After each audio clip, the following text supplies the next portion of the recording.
We'll call this meeting of the Commerce, Consumer Protection, Finance and Policy Committee to order. Representative Clark, thank you for joining us this morning. Members, thank you for joining us. I know this is a after deadline hearing, and it's not always people's favorite thing to do. And being that the weather is beautiful, people would probably prefer to be outside right now.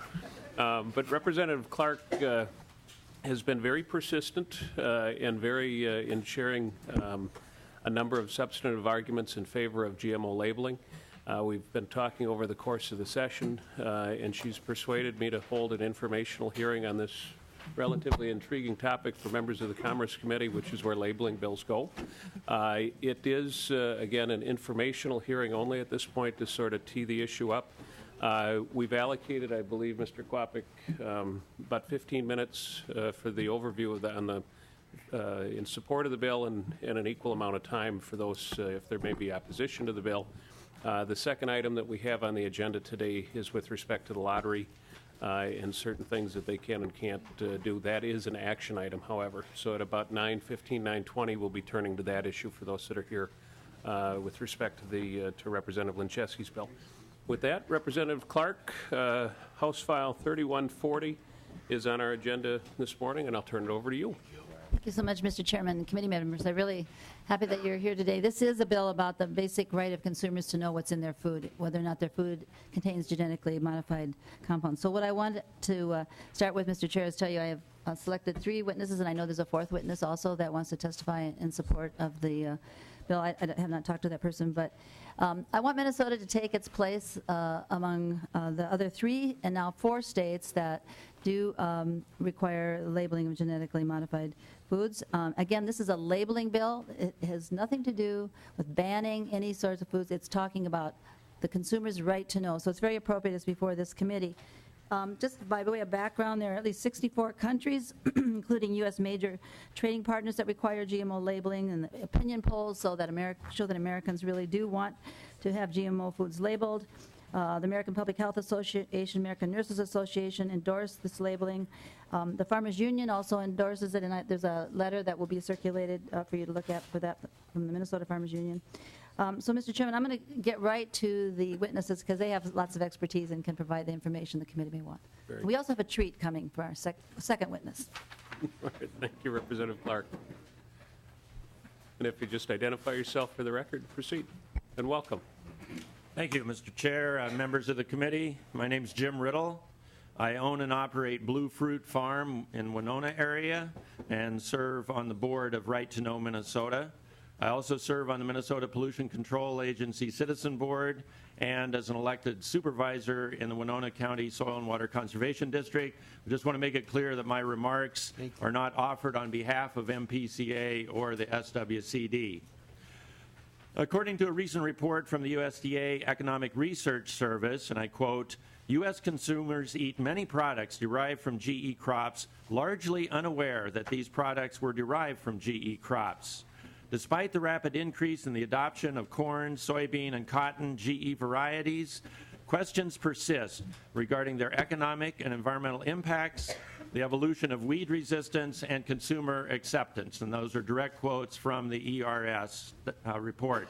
The report also documents significant increases in the costs of seeds since the introduction of GMOs, as well as increases in herbicide use, herbicide-resistant weeds, and insecticide-resistant pests. The report also contains a very interesting table summarizing research documenting consumers' willingness to pay more for non-GMO foods, which is attached to my testimony. But the question before us today is, why should the state of Minnesota require that foods containing GMOs be labeled? Well, GMOs are novel, patented organisms that have never before been part of nature or part of the human diet. And under the substantial equivalence doctrine adopted by federal officials in the early 1990s, GMOs are not subject to human health safety testing or labeling prior to their release. And without mandatory labeling, it's impossible to understand the public health impacts or conduct epidemiological research on GMO foods. Since GMOs have been introduced, scientific research has shown some disturbing results, including researchers at University of Minnesota have attributed the decline in monarch butterfly populations to the widespread planting of GMO crops. Research in Indiana has shown that GE toxins in the BT corn persist in the soil and water and cause mortality among aquatic organisms. According to researchers in Minnesota, Iowa, and Illinois, corn rootworms have developed resistance to the BT toxins in the GMO corn, leading to an increase in insecticide use and increased cost to producers. Research in Iowa has established that GMO soybeans contain high levels of glyphosate or Roundup, while non-GMO soybeans contain no such residues, and now this glyphosate residues are being found in human breast milk, so they're accumulating in the body. Research has shown that female hogs fed GMO feed for 22 weeks had significantly heavier uteri, and all hogs fed GMO rations had higher levels of stomach inflammation than hogs fed non-GMO. And anecdotal reports out of Iowa and elsewhere are now showing that hogs fed non-GMO feeds are not developing the porcine epidemic diarrhea virus. Research in France has shown that rats fed genetically engineered corn for their entire lives develop tumors and die earlier than rats fed normal corn, while research in Canada has shown that BT toxins in the GM corn cross the placental barrier and are found in fetal cord blood. Now, Minnesota already regulates the agricultural release of GMOs, and an EIS would be required prior to the development of GMO rice. And Minnesota has numerous statutes already setting state requirements for food labeling in Minnesota. As Representative Clark mentioned, 64 countries already require GMO labeling, and only 27 countries even allow the planting of GMO crops. 3 states have adopted GMO labeling, and the Vermont Senate just passed labeling last week, and the House had already passed that, and around 30 states have introduced bills. I've been a member of the Farmers Union since 1983, and am very pleased that Minnesota Farmers Union is supportive of state labeling. But here's what the national president, Roger Johnson, said recently. Farmer Union members have clearly stated their position in policy adopted at annual meeting in favor of required consumer labeling for foods made from or containing GMOs. Farmers Union policy supports conspicuous mandatory labeling for food products produced throughout the processing chain to include all ingredients, additives, and processes such as genetically altered or engineered foods. Furthermore, Farmers Union member-driven policy supports the authority of lower levels of government and opposes preemption by federal standards. Surveys have consistently shown that consumers want more information about their foods, not less. The prevalence of state-led efforts to label GMOs only corroborates these findings. Just close by saying that the free market is dependent on the provision of truthful and transparent information regarding products offered for sale. Let the free market decide the fate of this novel technology and hold the GMO patent holders responsible for their products. Labeling will help open markets for Minnesota producers and processors and satisfy consumer demand. It's time to label GMOs. Thank you. Mr. Riddle, thank you. Representative Clark, what do you have next? Mr. Chairman, we probably have a few people who haven't been here before, so it's fine to let them know what the protocol As is. Representative Clark would tell you, we don't do the clapping thing. Yeah. Although I'm sure Mr. Riddle appreciated it. That's right. Representative Atkins, thank you. I appreciate it. That was the one thing we were sure of. It was not for you, Representative Atkins. But welcome nonetheless. I hope there'll be a chance for questions for Mr. Riddle. He's such a good expert on a lot of many of these questions, many of these points. But we're going to go ahead and make sure you get to hear all of the witnesses first, Mr. Chairman. Although, Representative Clark, if we could pause for a moment, I do feel bad. If you could join me in clapping for Representative Hoppers. Thank you. All right, now I feel better. Thank you.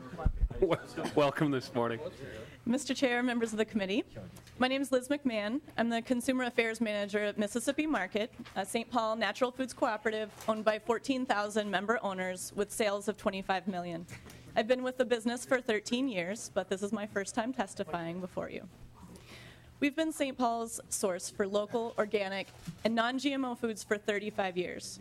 Mississippi Market Co-op accounts for just 2 of 17 similar cooperative stores in the greater Twin Cities metro area, with sales totaling $179 million last year. The Twin Cities and Minnesota as a whole has more natural foods cooperatives than anywhere else in the country. I share with you this information to illustrate that consumers in Minnesota are food savvy. We want to know where our food comes from and how it was produced. We're willing to pay more for food that was produced without synthetic pesticides, growth hormones, and GMOs. And we expect grocers like Mississippi Market to keep GMOs out of our natural food stores. In the past 6 months, I've received numerous written and verbal requests from Mississippi Market to label GMO ingredients in our stores or discontinue a possibly GMO-containing product. My response is always the same. My hands are tied. Without mandatory labeling, it's impossible to know if a non-organic product contains genetically modified organisms or not. Because the burden is on us, a small grocery store, to label or weed out the GMO foods in our food supply in the interest of our member owners, we've had to set a more restrictive product policy that requires any new products that contain corn, soy, canola, or any possible GMO product to be certified organic or non-GMO verified. These certifications can be expensive, time-intensive, and are a stress on the producers. So this policy is only a Band-Aid. It's the best option possible for our shoppers and for our member owners at this time, but ultimately it does a disservice to non-organic food producers. Why is the burden of reporting on those who choose not to use GM foods? The absence of mandatory GMO labeling restricts opportunities and imposes an unnecessary burden on conventional and small local manufacturers who are not certified organic, but might very well be non-GMO. The real solution to transparency in our food supply, the real solution is transparency in our food supply, so that grocers, restaurants, and all of us as eaters can make informed choices about our food, whether it's genetically modified or not. Thank you. Thank you. Representative Clark, who would you like to have testify next? Yes, Tracy Singleton, and yes.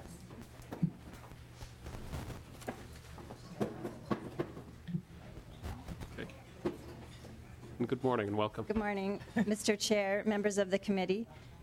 My name is Tracy Singleton, and I am the owner of the Birchwood Cafe in the Seward neighborhood of Minneapolis.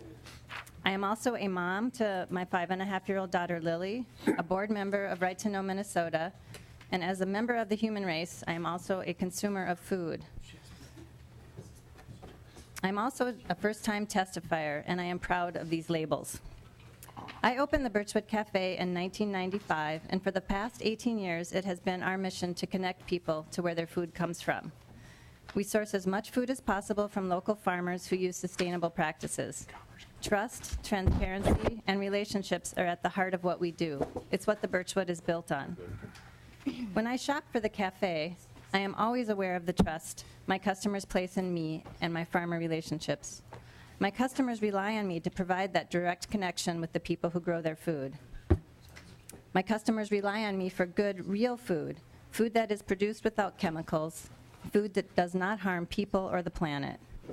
Yes, people love our food for how it tastes, but I also attribute the success of my business directly to the growing public and consumer awareness of the importance of our food choices, where it comes from, and how it's produced. Specifically, more and more of my customers are concerned about genetically modified organisms, GMOs. In ongoing efforts to meet customer demands, I am constantly reviewing our sourcing practices, and I find it increasingly difficult to buy the food I want to serve. Currently, the only way I can know if the food I buy is not genetically engineered is if it is certified organic. But certified organic, when available, can sometimes be out of our budget. As an employer who pays people well and provides benefits, margins are small, and I have to continually balance food and labor costs with my desire to keep our prices accessible to our community. If they can't have organic, my customer's next choice is for food that does not contain genetically engineered ingredients. Take our Breakfast in Heaven granola, for example, a very popular menu item that we retail at the cafe and sell wholesale to local co-ops and grocers. When we serve the granola at the Birchwood, we're able to talk with our customers about it face to face and let them know that it does not contain genetically engineered ingredients. With wholesale, however, I needed to find another way to assure buyers and consumers that our granola is GMO-free. Organic certification is not an option to provide customer assurance for my granola because of 2 of my small suppliers are not certified organic, and so I chose the non-GMO project for verification. A respected and recognizable label, non-GMO project verification is expensive to me in terms of time, administration, and yearly fees. And while I am glad that third-party verification businesses like the non-GMO project exist, I am not happy about the way the system currently works. I do not own the patent on GMOs, and I certainly do not profit from them. In fact, it costs me time and money to avoid them. Why then do I have to be the one to pay the price to assure my customers that my food does not contain something they don't want in the first place? Mandatory GMO labeling will offer me greater choice in the marketplace to buy from more Minnesota farmers, including farmers who are non-organic, non-GMO. GMO labels will also support me in my sourcing, allowing me to focus my time, energy, and financial resources on growing my business and supporting my community. In summary, House Bill 3140, by labeling genetically engineered food and seed, will help me buy the kind of food my customers want and expect, and the kind of food my daughter Lily and I want to eat. I'd like to thank Representative Clark for her persistence on this issue, and I'd like to thank you all for your time and consideration. Thank you. And, Mr. Chairman, I believe, Representative Clark. I believe the cookies that you're all being offered are produced right there at the Birchwood Cafe. They are. And compliments of our speaker today. Thank you for the cookies. You're welcome. Representative Clark, it's my understanding that those were the 3 witnesses that you had lined up to Yes. testify. Yes. We do have others on the list, but that portion of our testimony was the proponents on behalf of the bill. We've got a handful of people given equal time to make out the arguments in opposition to it, and then we're going to take a couple people, if there's still time, that have signed up to testify. So, Ann Do you have any? Tenner, is that later, or? I'm sorry, Representative Clark? I see the name Ann Tenner. Is she on their list? She is. What I'm going to do is come back to her at the very end. Okay. We've got others signed up to testify now in opposition are Ms. Johnson, Mr. Quillis, Ms. Fool. Are they available?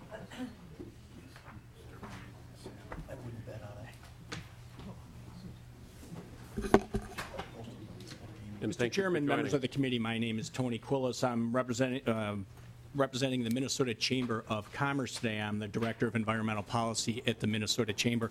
I will be brief to allow my colleagues, Mr. Osnes and Ms. Poole, to address you, but the Chamber of Commerce opposes state regulation requiring labeling of regulation of biotechnology enhanced products. Biotech products are among the most reviewed and regulated products in the United States as well as worldwide.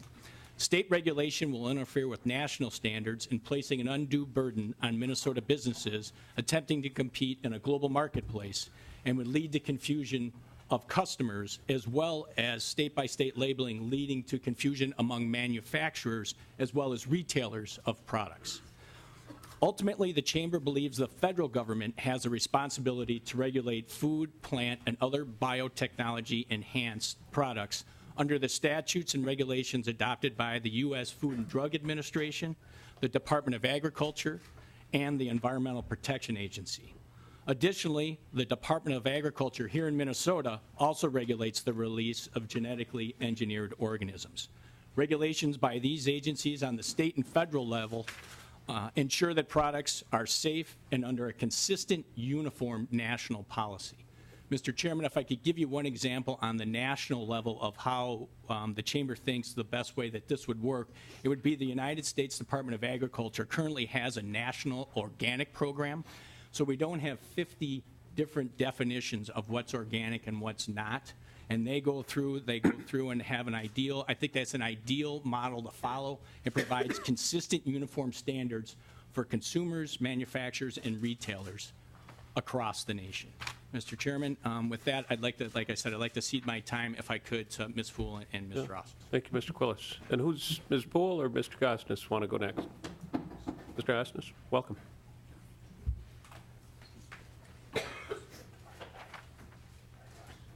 Thank you, Mr. Chairman, members of the committee. My name is Perry Osnes. I serve as Executive Director with the Minnesota Agri-Growth Council.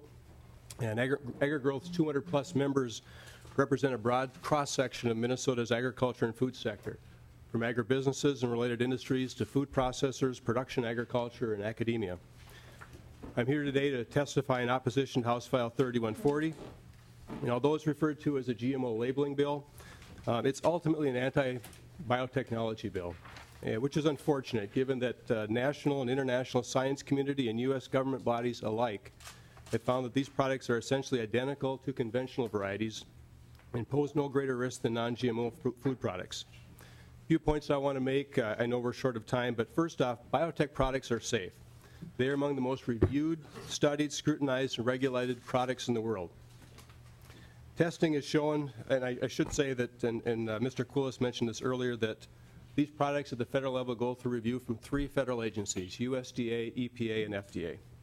And testing has shown, and FDA review has confirmed, that GMOs are nutritionally the same as non-GMO crops, including the same level of key nutrients like amino acids, proteins, fiber, minerals, and vitamins.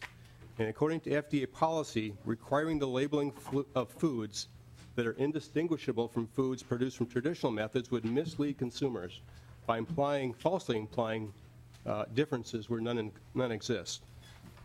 Second point is numerous national and international organizations have looked closely into the issue of GMOs and have concluded no greater risk or difference than with non-GMO crops.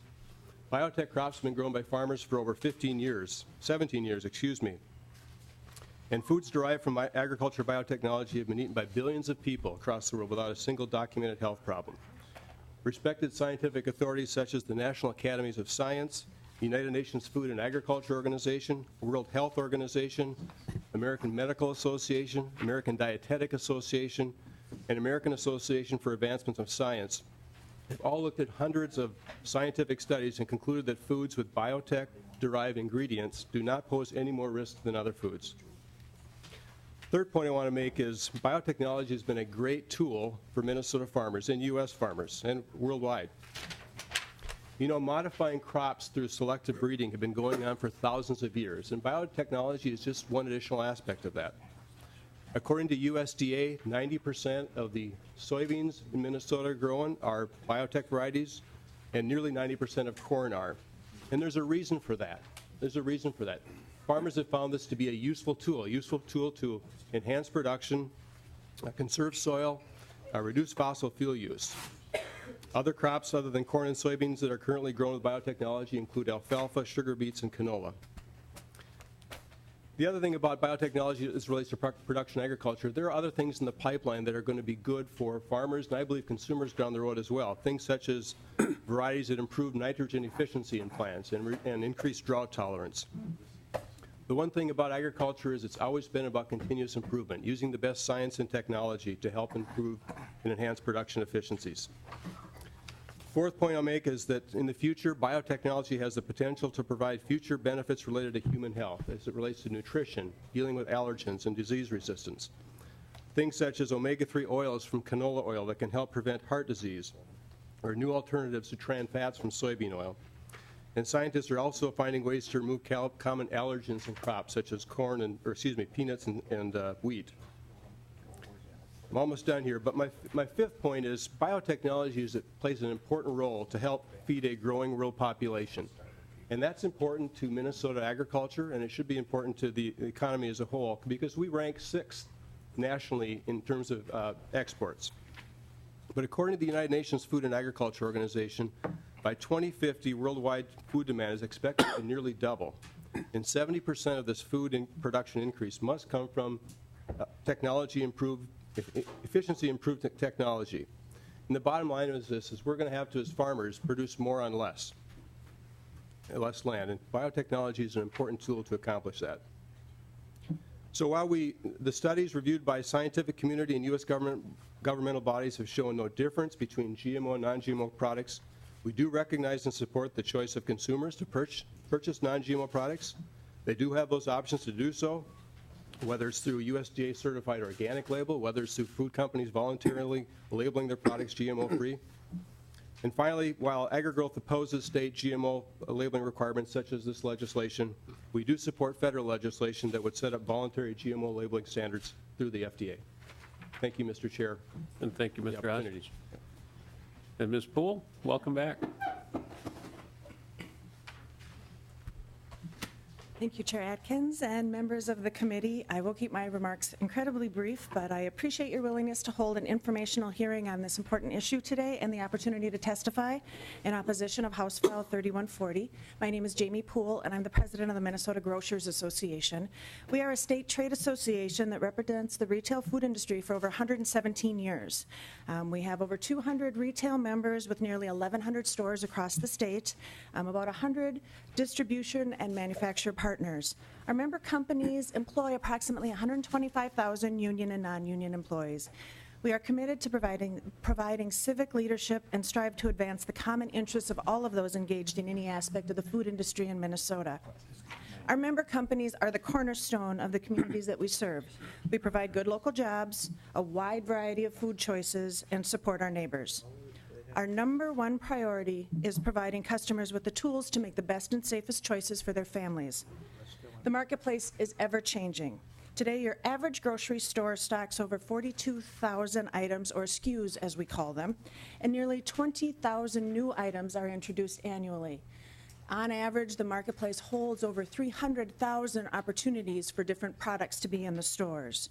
We serve an incredibly diverse population with an ever-growing list of dietary restrictions and ethnic preferences that influence their shopping habits. To provide the best experiences, we listen to their needs, stock the products that they request. We are the last stop on the food chain.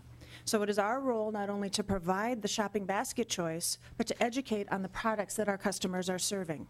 The Minnesota Grocers Association and its members oppose a state-by-state approach to labeling laws. They foster a patchwork approach to a national issue. Food arrives in our stores from manufacturers from all across the country and, quite frankly, the world. We require a large variety of resources to meet our consumers' needs. Again, the marketplace is ever-changing. Our members are faced with tough competition every day. And in this industry where our overall net profit is typically around 1%, which is a penny on every dollar spent, this proposal has the potential to put brick-and-mortar Minnesota businesses at a direct competitive disadvantage. Consumers have a multitude of choices today when it comes to making their food choices. Approximately 90% of Minnesotans live about a half an hour from a bordering state. The advantage of the online platform expands the purchasing power even further. Mandating unique state labeling requirements will have adverse consequences and limit selection and drive up costs. We as an industry support a nationwide approach to labeling standards. A bill has been introduced in Congress that calls on the FDA to develop a national standard modeled after the organic food labeling standard established by the USDA. We believe this is the best possible way to address the concerns this legislation brings forth. It serves the entire food chain from farm to fork and provides a clear definition and consistent message for consumers. Thank you for your time today, and I'm happy to stand for questions. Thank you, Ms. Poole. And Ms. Johnson, did you want to testify as well? And then we've got Ms. Tenner on the list as well. I will be very brief. Good morning, and thank you, Mr. Chair, members of the committee, for the opportunity to testify about this very important issue. My name is Kelsey Johnson, and I serve as Director of State Affairs for the Grocery Manufacturers Association, the Washington, D.C.-based voice of more than 300 leading food, beverage, and consumer products companies. A few of them are located here as well. On behalf of GMA, I would like to take this opportunity to register our opposition to House File 3140 and the concept of mandated labeling of genetically modified food and beverage products. GMA and its member companies are committed to providing consumers with the safest possible products, and foods and beverages containing ingredients derived from genetically engineered plants are safe. Ensuring the safety of our products and maintaining the confidence of consumers is our single most important goal of our industry. Genetic engineering is not new. It has been around for 20 years. Today, foods with ingredients derived from genetically engineered plants make up about 80% of the foods that we eat every day because they require fewer pesticides, less water, and keep production costs down, reducing costs to consumers by about 20 to 30%. Genetically engineered labeling is not currently required on any food sold for human consumption in the United States for a simple reason. There is no safety, health, or regulatory reason for such a label. Prominent independent scientific organizations have come to the same conclusion. This quote from the American Association of the Advancement of Science provides a useful summary. The World Health Organization, the American Medical Association, the U.S. National Academy of Sciences, the British Royal Society, and every other respected organization that has examined the evidence has come to the same conclusion. Consuming foods containing ingredients derived from genetically modified crops is no riskier than consuming the same foods containing ingredients from crop plants modified by conventional plant improvement techniques. GMA has joined together with 34 food and beverage organizations representing all food from farm to fork to create a coalition to support a federal solution to GMO labeling. Our coalition supports House Resolution 4432 introduced in the U.S. Congress over 2 weeks ago. The legislation would do a number of things. It would first affirm the FDA as the nation's authority for the use of and labeling of genetically modified food ingredients, require the FDA to conduct a safety review of all new GMO traits before they are introduced into commerce, establish federal standards through the FDA for companies that want to voluntarily label their product for the absence of or presence of GMO food ingredients so that consumers clearly understand the choices in the marketplace, define the term natural through the FDA for its use in food and beverage products. While I certainly acknowledge the role and responsibility of the legislature to act to protect the interests of consumers of the state, the scientific consensus in support of the safety and nutritional equivalence of foods derived from biotechnology leads to the conclusion that the public is not at risk. The limited space on a food label should be reserved for the critically important food safety and nutritional information that can allow customers to make safe and healthful choices. Thank you for your time and for this opportunity to register our opposition to House File 3140. For the reasons I have outlined here, GMA respectfully opposes the adoption of this legislation, and I would be happy to answer any questions. Thank you, Ms. Johnson. Thank you. And at this point, the opponents have had a few more minutes than the proponents, but Ms. Tanner, I believe Representative Clark is testifying in support of the bill. And hopefully that'll bring us into some balance. Ms. Tanner, thank you for joining us this morning. Thank you. Mr. Chair and members, my name is Ann Tenner, and I'm an attorney with National Health Freedom Action, and we're a nonprofit that supports and promotes access to complementary and alternative medicine, and that includes access to whole food diets and GMO-free diets for consumers. We are here to testify in support of House File 3140 for several reasons. First, the GMO products that are on the shelves and in over 80 to 90% of the processed foods on our shelf today are not what the manufacturers would like you to believe that they are. This is not the type of hybridization or end result that you would get from grafting or budding or the type of original ways to create new species, new organisms. Transgenic creation of products right now is available. So this is where the biotechnology companies can take the genes of one organism. For example, a beetle who is able to produce a Bt toxin inside of every cell of their body.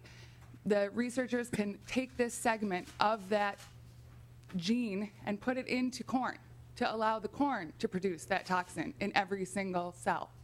This is not what can be achieved through cross-pollination.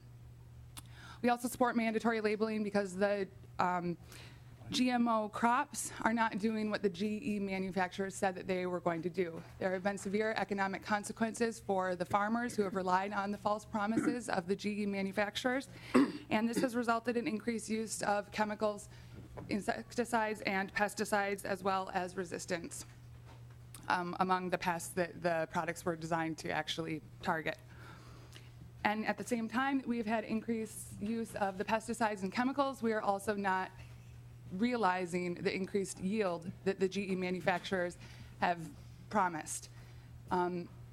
We already heard today that there is increasing need to feed more people with less.